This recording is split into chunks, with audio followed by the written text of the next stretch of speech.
Alright boys, welcome back to the channel. In today's video, I'm going to show you guys the fastest way to complete any extreme showdown in MLB The Show 24. Should be able to finish it within 30 to 40 minutes. So sit back, listen to all the tips I have, and make sure you guys don't skip around, and you guys will be able to finish it for yourself in no time. If you guys need your account grinded in literally the fastest way possible, I help run a MLB grinding service. If you guys need a flawless for stubs, team affinity, showdown, you guys just don't feel like doing it, whatever you guys need, World Series, anything on MLB, we can do it. Just DM me on any of my social medias or email me. All of that will be in the description. Now let's get into the video. So before you guys even play, the number one thing you guys need is good equipment. So I put a link down for everything you guys should have, everything that I use. Number one, you guys need a good monitor, a monitor that has 120 frames at least. So I linked in the description a good cheap monitor. It's like $100.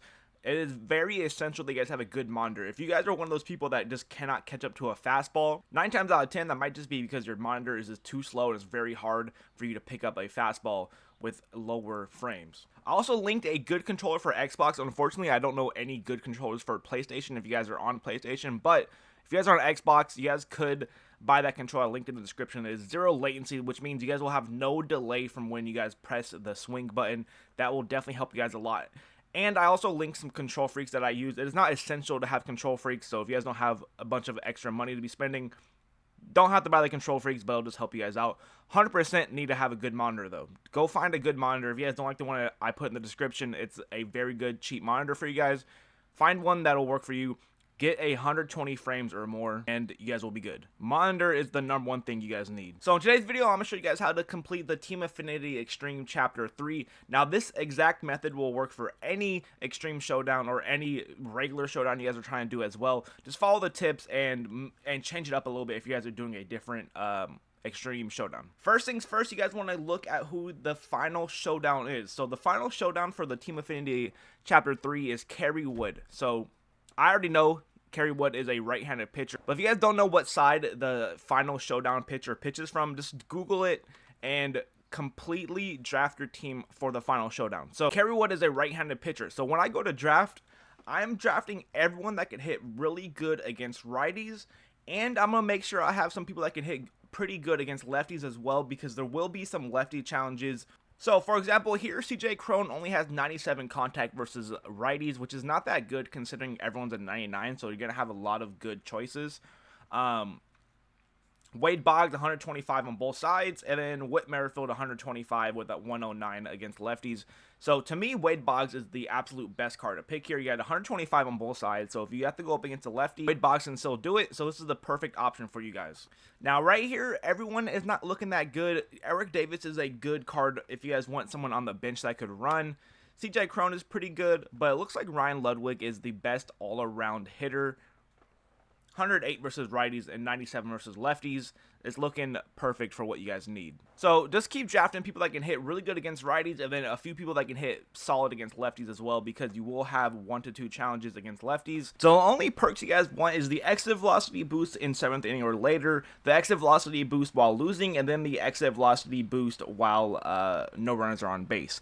The exit velocity boost with 2 strike counts is also a solid one. Not the best, but definitely a decent option if that's all you have. All the rest are very bad. And also, they don't have to say just exit velocity boost. It can also say like contact boost, whatever it says. As long as it says 7th inning or later or no runners on base, like I said, those are all the best. Also, if you guys have the perk exit velocity boost while losing, and you guys are going into a showdown where you're tied or you're only losing by 1, I would take that perk off because it will not be activated once you guys are tied, or if you guys are already going into it tied, it will never be used because you'll never be losing.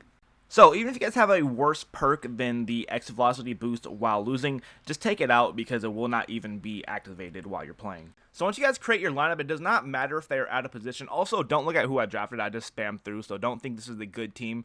I just spammed through half of I just spammed through half the lineup, so don't copy this team. This is not a good team. So you guys are never going to play defense, so you guys could put anyone out of position. So if you guys have a crappy catcher, you guys could put anyone at catcher that could hit good. The next thing I like to do is I look at the slowest runner. So this guy has 70 or 30 speed, so I'm going to look at my bench, and this guy has 83 speed, so I'm going to put him in so I can have some pinch runners. This guy has 38 speed, so let's see. Is there anyone that has really good speed? 99 speed. Perfect. Right here, This is a free stolen base every time you guys put them on. Now, so you guys want to look at the first game you guys are going up against. So I'm going up against Cliff Lee, a lefty. So knowing that I'm going up against Cliff Lee, I'm going to put all my best left-handed hitters up front. So everyone that can hit good against lefties is going to be up on the front. And then guys down here like Sammy Sosa that can't hit good against lefties, I'm going to put him at the very bottom. So you have more chances of your best hitters to get good hits against the lefty. Okay, so now I'm going to show you guys some clips of my last Showdown, Extreme Showdown that I did. I'm going to show you guys some clips of what to do, what I did, and some tips to help you guys that you guys may not have thought about. So, number one, I told you guys about the exit velocity boost while losing. As you guys can see in the top left, I have it. Rally time is the exit velocity boost while losing. So right here, I could easily score with the guy at third. But I don't, because then I'll be tied and I'll lose that last rally time perk. So that's just a small IQ move to help you guys be able to get better hits. It's not something you guys have to do, but it'll just guarantee that you guys get better, solid hits. So right here is a very good strategy that you guys need to incorporate into you guys' game.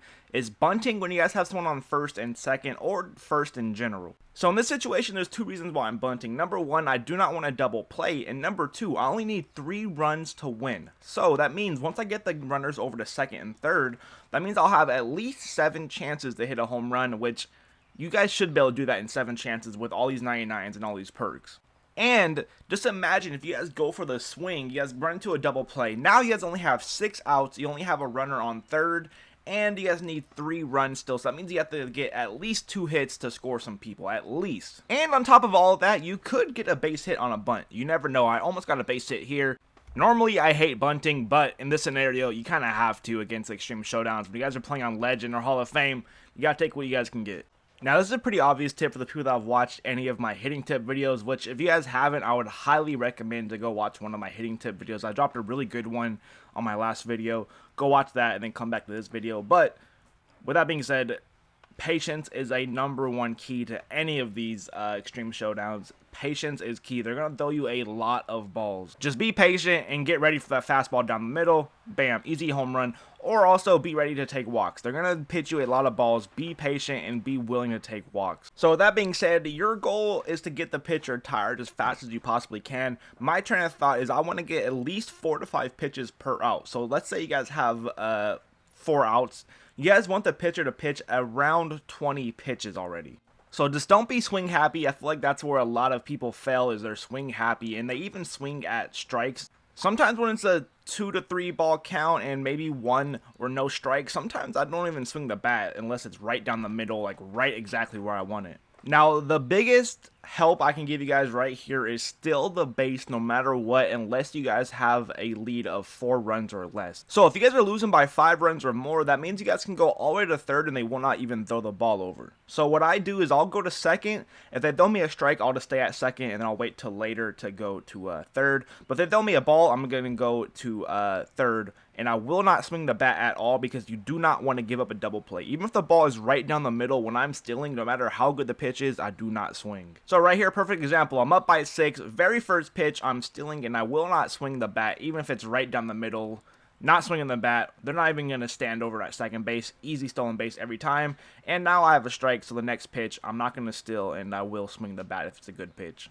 So with that being said, that means you guys do not want to be aggressive on the base pass, because you guys can just steal. There's no point to risk a single turning it into a double, or a double turning it into a triple, because you guys don't need those runs. When you guys are up, or when you guys are down by 3, what is 1 run going to do for you? When you guys are down by 10, what's 1 run going to do for you? So do not be aggressive when you guys are getting base hits. Like right here, for example, if I had a fast runner, I could have probably turned that into a double, but why risk it? I'm still down by 6, which means I could turn that single into a triple just by stealing the base, because they're not going to guard it when you guys are up by, or when you guys are down by 5 or more runs. So why even risk it? So right here is why you guys want to have speed on your bench. You guys want to put the runners on first base whenever you guys are close to winning or tying, and you guys have low outs. So right here I have 6 outs to give up, and a double play right here would absolutely tear the run apart. I'm on the last boss. The last thing I want to do is turn a double play.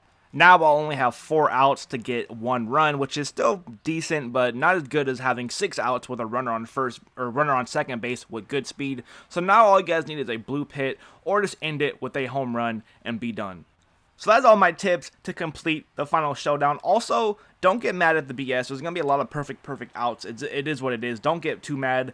Just stay composed and keep playing good, and you guys will easily be able to finish these within like 30 to 40 minutes. Hopefully this video helped you guys out. If it did, don't forget to subscribe to the channel, drop a like, and comment Showdown Mamba if you guys made it to the very end. As always, I appreciate you guys.